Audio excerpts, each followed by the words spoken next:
This audio is used for the transcriber test at Go Transcript. Whenever they install a new roof, you just got to make sure that the flashing that they put around the chimney is sufficient and it's sealed properly.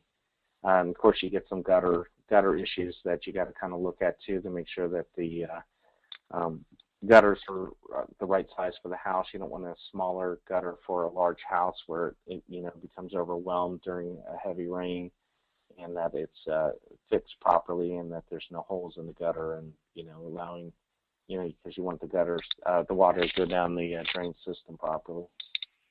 Ooh, foundations.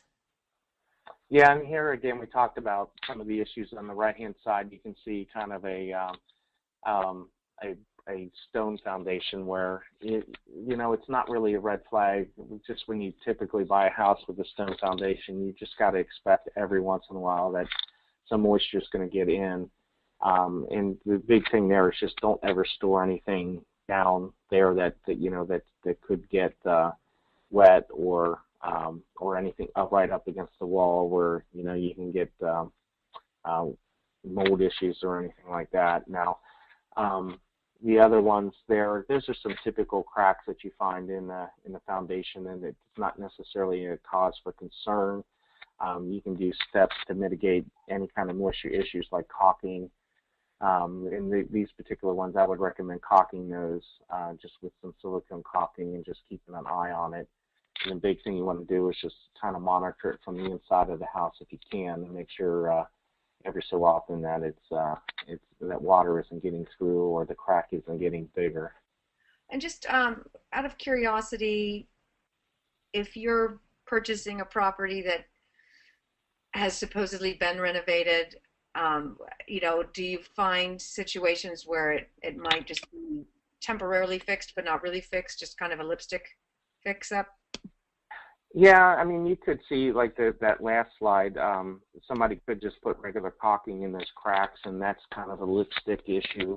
However, in those particular ones, it may not be too much of an issue. It kind of depends on what goes on the inside. So go to the next slide. Okay.